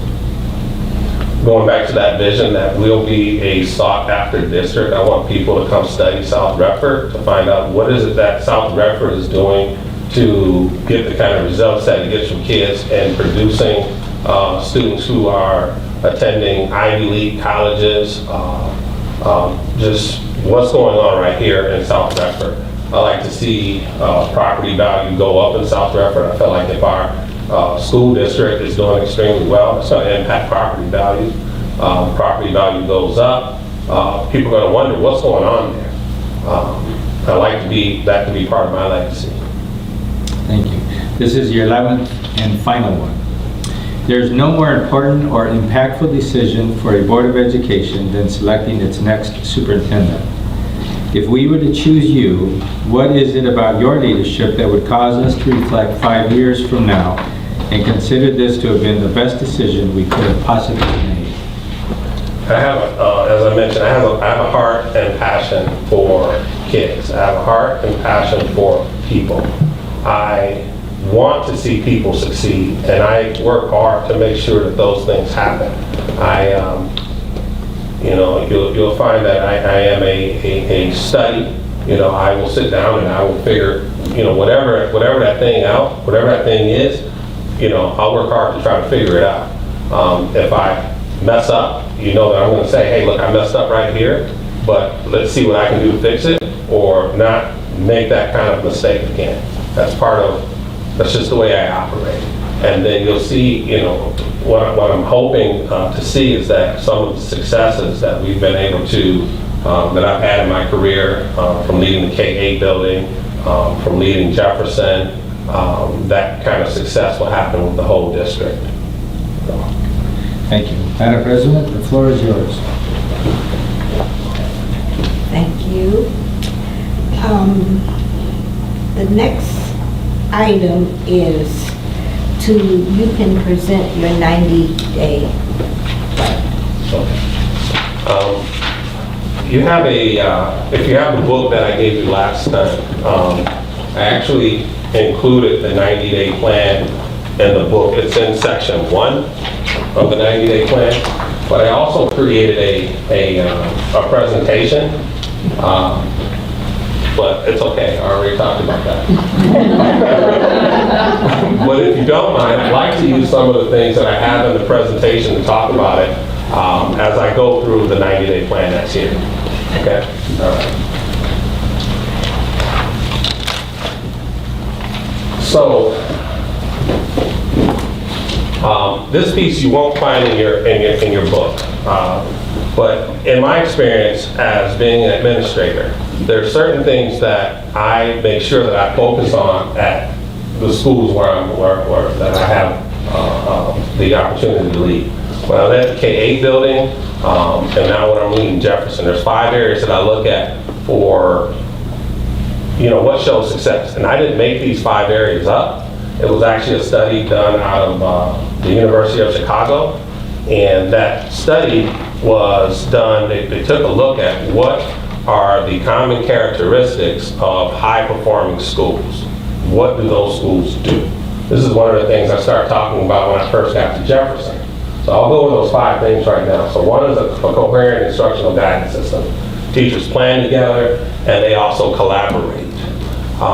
That's one thing that I know, they have this saying in education that teachers beg, borrow, and steal. I feel like no one, I don't know too many people that get good at teaching by themselves. It's oftentimes come from a lot of the collaboration that they have with their colleagues, things that they've seen their colleagues do, or just sitting down and talking about, hey, look, I'm having a problem with this particular child. What kind of ideas or suggestions do you have that can help me? Or I'm having a problem teaching long division, for example. What have you done? And then you learn. You just don't become a master teacher overnight. So with that kind of collaboration, that's what helps. That's what really helps there. so a coherent instructional guidance system. The other piece is professional learning. So ongoing professional development. We all have to grow, we grow together. I feel like professional development is oftentimes, depending on what it's about. Oftentimes what you'll find in schools is that there's one professional development and everybody receives it, whether you need it or not.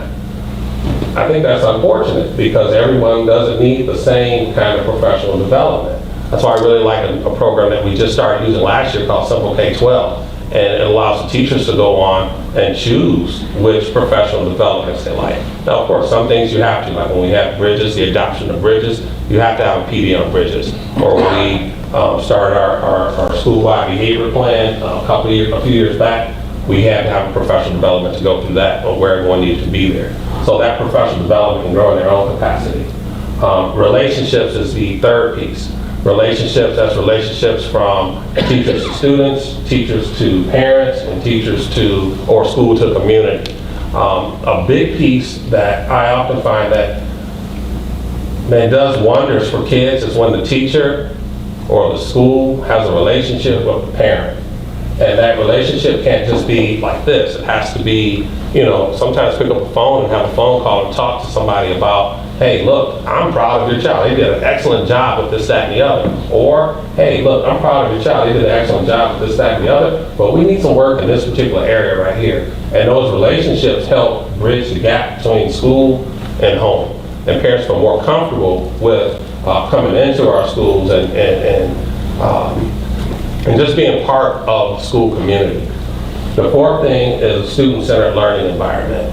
How do students feel when they come to school? Do they feel like learning is cool? To be smart is cool.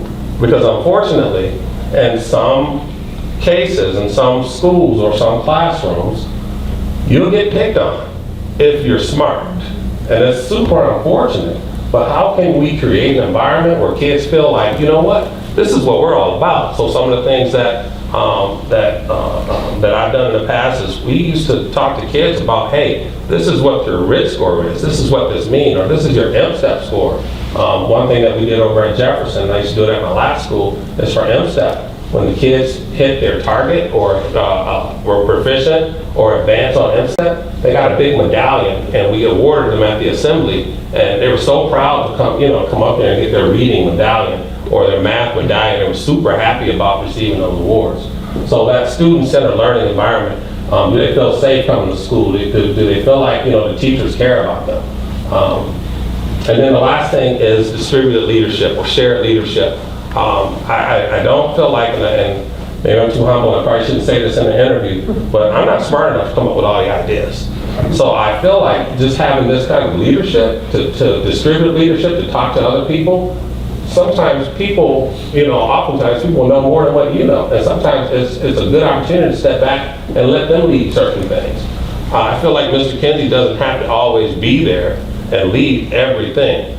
I think teachers oftentimes can step up into those roles, and they oftentimes do. They step up and they lead, and then I find out later, oh, you did this? Oh, that's excellent. And that's just good for the whole schools. So those are the 5 areas that that was identified as what high-performing schools do. And those 5 areas, you'll see that in my 90-day plan. If we talk more about what happens over at Jefferson or what happened when I led K-8 school, you'll see a lot of those things, that happen there too. So moving on. So there are 5 goals that I put in the 90-day plan. So the first goal is building the trusting and collaborative relationships with each board member with a focus on working together to do what's in the best interest of students, staff, and the community we serve. And as I go through this plan, there's a piece in there, and you'll see that in yours. I talked about purpose, process, and product. That purpose piece is just a why. And sometimes it might get a little redundant when I talked about the process, because that process are the action steps. The purpose is why I feel the need to do it. So I'm going to go through the purpose right now for just that first goal. Just because I feel like we have to have trust in relationships. I have to make sure that you know me and I know you. I know what your expectations are, and then that way I can execute those expectations. I feel like the one thing when I used to work with the board at the last school, like I had mentioned before, as a principal in the school where I came from, you're just like a principal / superintendent, which means that you go to all board meetings, all right? And you do the principal's report, which is similar to what the superintendent would do at your board meeting. But in that, one thing I knew about my board, I never wanted them to be surprised about anything that happened in the school. So I always made sure that, hey, I'm giving them a call or talking to them about, anything that's going on in the school. And then also talking to them about the good things happening, because no one wants to hear about all bad things that's happening all the time. So make sure they get invited to events and things of that nature. So that's that building that trusting relationship. And ensure that I'm meeting the expectations of the board, and then also determine what the priorities are. So in that first piece, just begin fostering that relationship, to have conversations. I have some questions that's there. You'll see that and hear that I'd like to sit down. Some of those questions I ask, but I'd like to ask on a more intimate level, to sit down and we all have, with each one of you and have a conversation. Just talk about, what motivated you to want to be part of the board, and what areas do you feel like, are going well in our district, and what areas do you feel like need some improvement. And then just talk about plans, like how would you like to be communicated with? Are you a any time of the day person? That's probably one of my downfalls, is I make myself, I don't know, my wife is too accessible, but that's just the way I am. So I'm a 7:30 in the morning to 10 o'clock at night. And sometimes we did something as an elementary school where we talked about not sending emails at a certain time, because I was guilty. Like, I'll send an email at 11:30 because I'm still working, but I fixed that. I do better with that. And then just working with you all to talk about what the expectations for me, because I want to make sure that I'm meeting those expectations. So whatever those expectations are, I want to sit down and talk about it. As I talked about the plane, I don't want to be traveling all off and I'm not meeting the expectations of what you all will be looking for in a superintendent. So that will be my first goal.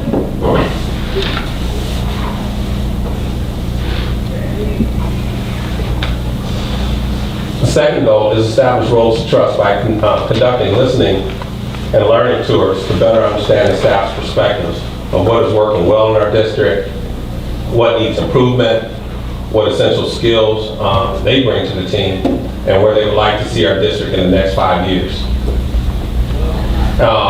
This is an area that I'm extremely fond of, just doing a listening tour. The listening tours are like one of the things I did at my, in the last district.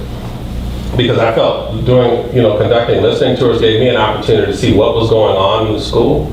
And of course I knew what was going on, but how are people feeling? Like, let's talk. And I used to ask 3 questions.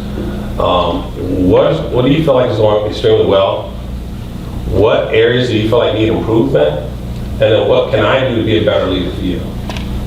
And then in here, just all the way in the back, this is one of the letters that I'm really proud of. And if you don't mind, I'd just like to read. This is like a listening tour that I did at the last school. The gentleman, he put a quote at the top: one of the most sincere forms of respect is actually listening to what another has to say. Principal Kingsley, people mess up my name.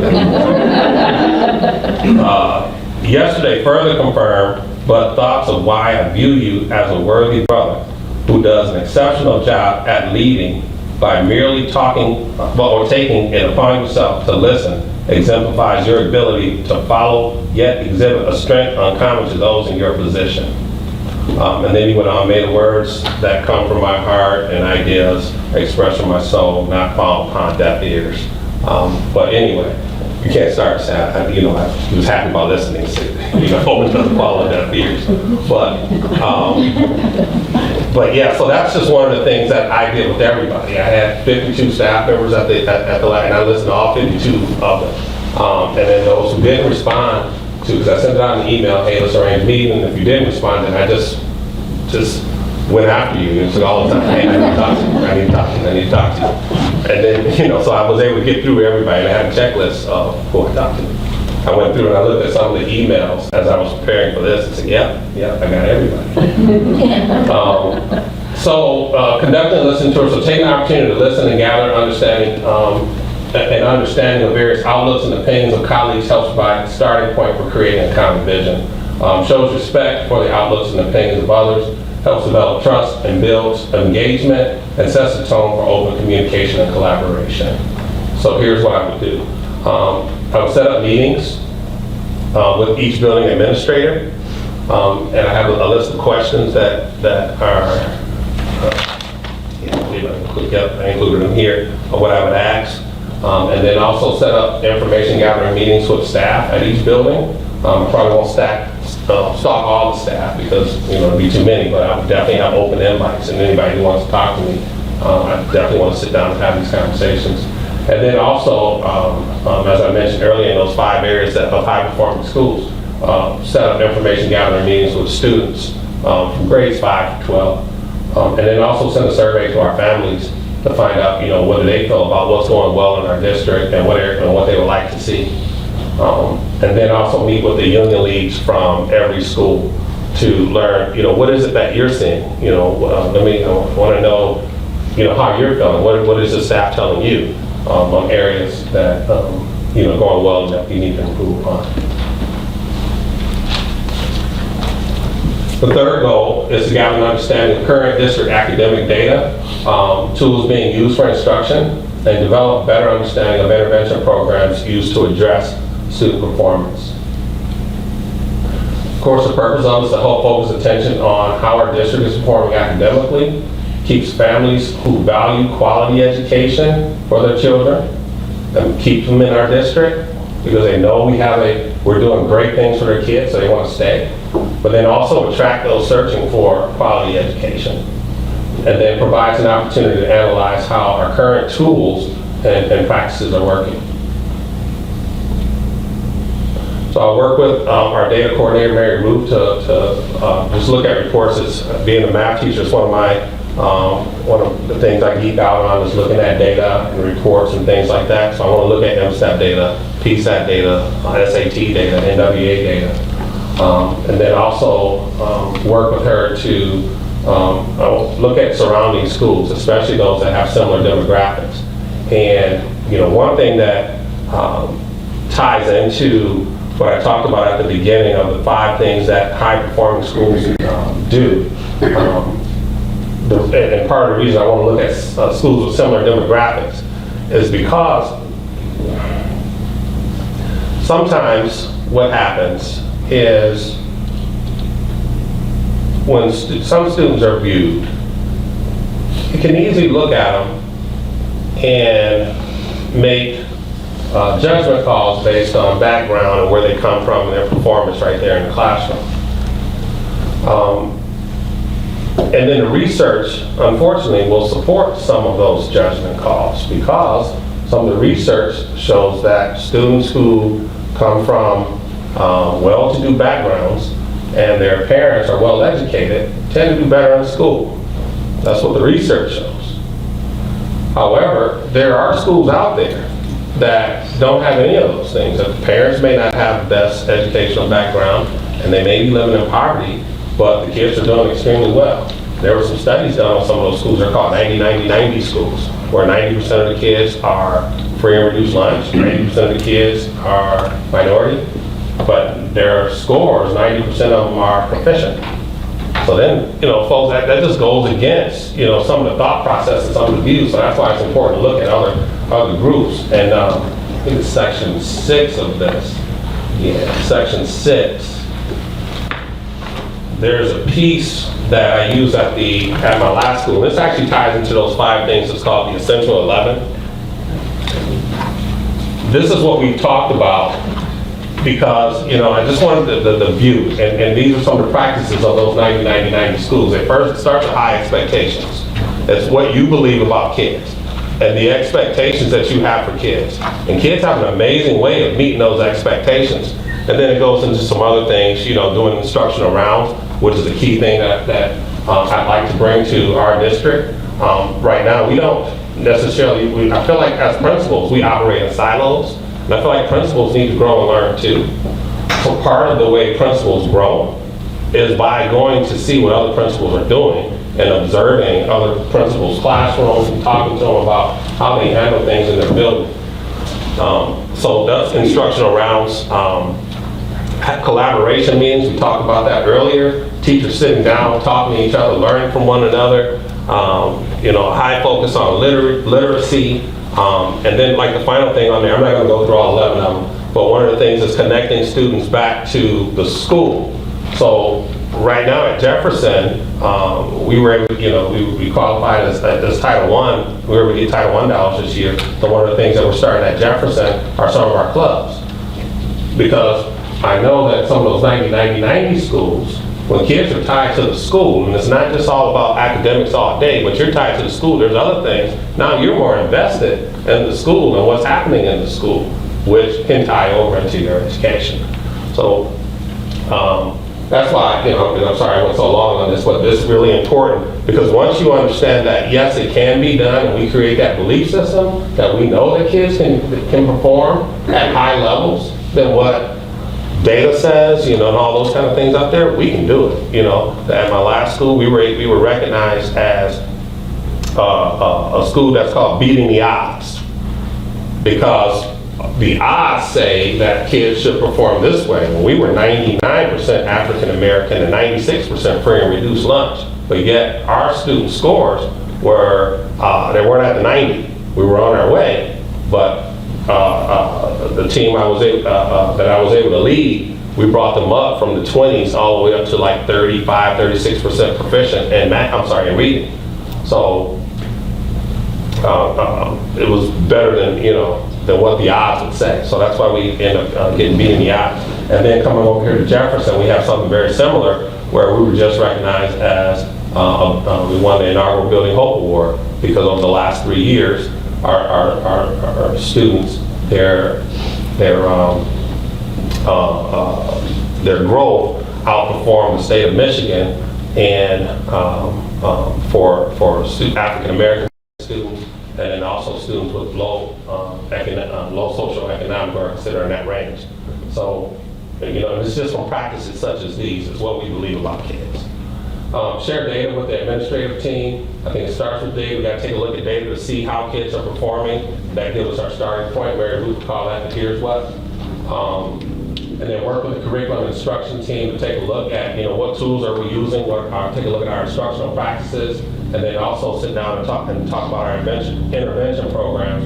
How are they doing? Let's take a look at that data, because if the kids are in the classroom, they're not getting it, then what do you do? All right, so this thing that you do, is that thing working? So really to sit down and talk about that. And then perform walkthroughs of each building. I mentioned that a little bit earlier. Oh, and I had a piece in the slide that I wanted to say that deep care plus, I'm a math teacher, focus on outcomes equals academic success. And I feel like sometimes you might have one of those, you might have that deep care piece, but the kids are not doing so high, because we're probably not focused on outcomes the way that we should. But if we focus on those outcomes along with the deep care, because deep care means I'm going to do whatever it takes to get this kid where they need to be, then now we get those academic outcomes. Goal 4, review and assess the organizational structure, culture and climate, teaching and learning, operational systems, business and budgeting systems, support and evaluations, and key work processes and practices in order to ensure alignment of resources to meet the needs of all students. Why is this important? Because we want to provide an opportunity to gain an understanding of each cabinet member's defined role and their responsibilities. And then learn what is going well for each cabinet member, from their charge. What's going well, and then what concerns do they have. Develop a robust understanding of what's happening in our financial standing, the future projections in the areas that need to be addressed immediately, those that need to be addressed in the near future, and those beyond that. And then ensure that the plans for the bond those agreed upon plans by the board, by staff, by community members that they voted on are actually happening. So here's the steps that I would take in doing that. Set up a meeting with each cabinet member, meet with the director of finance to discuss our financial position. One thing that I used to use over when I managed the K-8 building was a finance binder. And in that finance binder, we used to get a monthly report on enrollment, expenditures, revenues, and then also staffing. And then that monthly report will get compared to last year's report, how we were doing at that particular time, to see if we're, are we on track? Are we under? Are we ahead? Review the overall bond plan, the progress, where are we right now?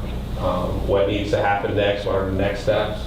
And then conduct building walkthroughs with principals or principal designees to understand the major maintenance concerns or needs in each building. And then the fifth and final goal is, again, a robust understanding of the South Redford community by evaluating the history, community norms, traditions, and expectations of the various stakeholder groups.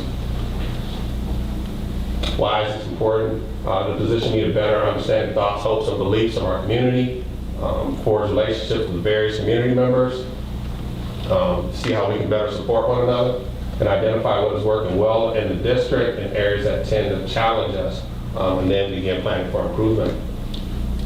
The steps that I would take is I would arrange meetings with community members such as city manager, police chief, other city officials, based on board recommendations. I'm pretty sure you all know people that you want to talk to this person right here too. And then meet with local legislatures and invite them to visit our schools, and then also attend community events. So next is a breakdown. Everything that I just mentioned here is then broken down by month on how it would happen. I don't know if it would be redundant to go over this particular part, but I can. But it's the same thing, that everything that I just mentioned, all of those action steps that I would take, is now the same thing, just broken down by month. Here's what I would do in July, here's what I would do in August, and then here's our steps I would take in September.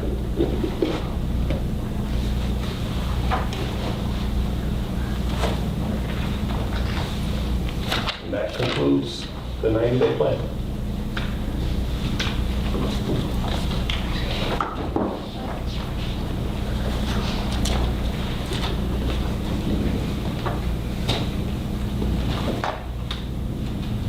Do you have any questions to the board?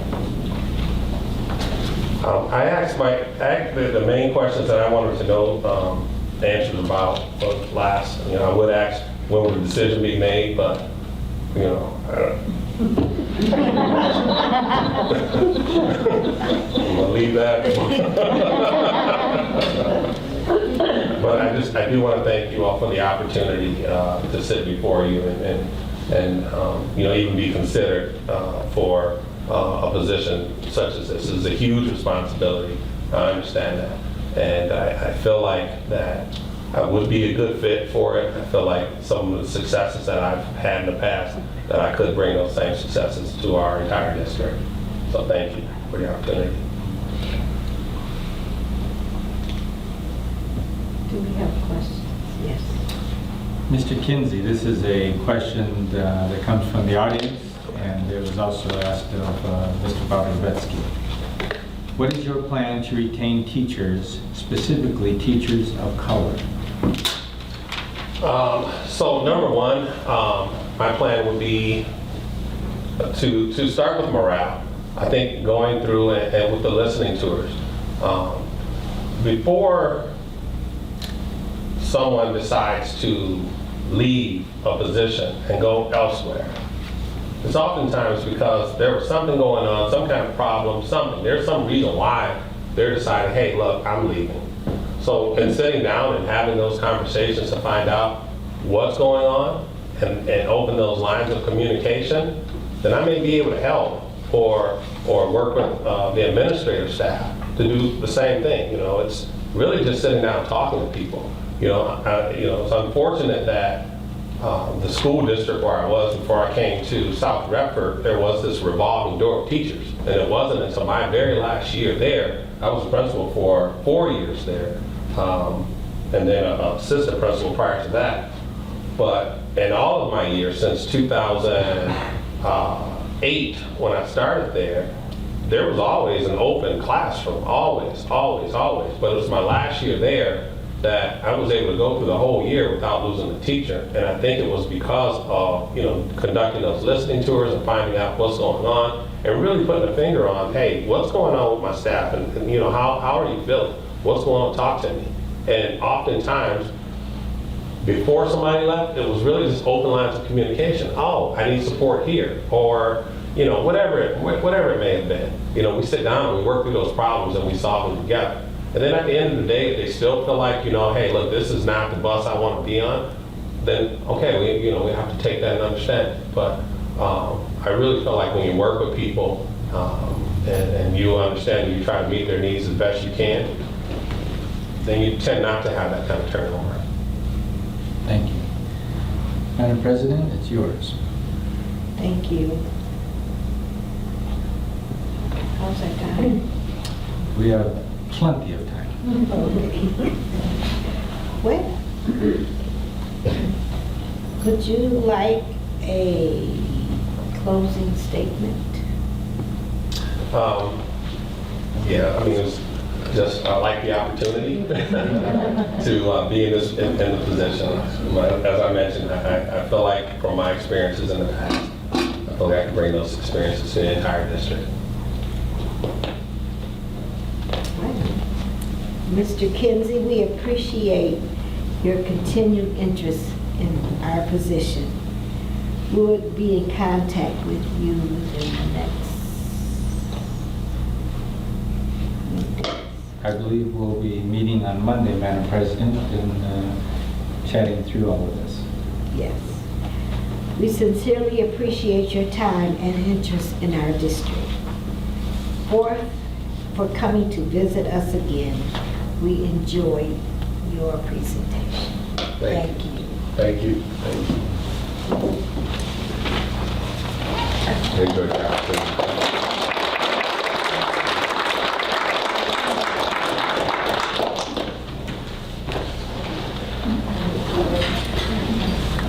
Well, you may leave, you and your wife now, if you want to sit. We got a few other things. Okay. Next item on the agenda is Flux Delta. Who's taking that, Madam President? Are you doing that, Chris? I'll be happy to. Are there any processes that help facilitate the meeting? Any positives? Dr. Weber and Randy's information from the first Yes. interview, I found that to be helpful because it was significant amount of time. Anyone else? I'd like to thank Dr. Weber and Randy for just their dedication to us. They've been fantastic in helping us with this process. Plus for me is a venue that's large enough to hold our robust staff, and delighted that there's such a big group here. Any other pluses? Any deltas? Any room for improvement in the facilitation of the meeting? As usual, Chris, I'd like to thank you for your hard work and your dedication to us as a board. Thank you, Madam President. If you don't mind, I'll keep that as a plus. Yeah, that's a plus. And I will edit how that's written. Any deltas? To the chair, Yes? I think one delta is Mr. Kinsey had prepared a presentation, and even Mr. Bob Kubetsky had mentioned we didn't have, even though we had a larger facility, we didn't have the capability of projecting, and I think that would have helped us too. is to be prepared, or at least let them know what the limitations in this room were. So that would be a delta to me. Any other deltas? Madam President? Thank you. Madam President, just a note that the material that Mrs. Hicks mentioned that was distributed to us was from closed session, so that needs to be collected at the end of this meeting and given back to our friends from the Michigan Leadership Institute. Well, if there's nothing else that comes before this board, I adjourn this meeting at 8:27. 8:27.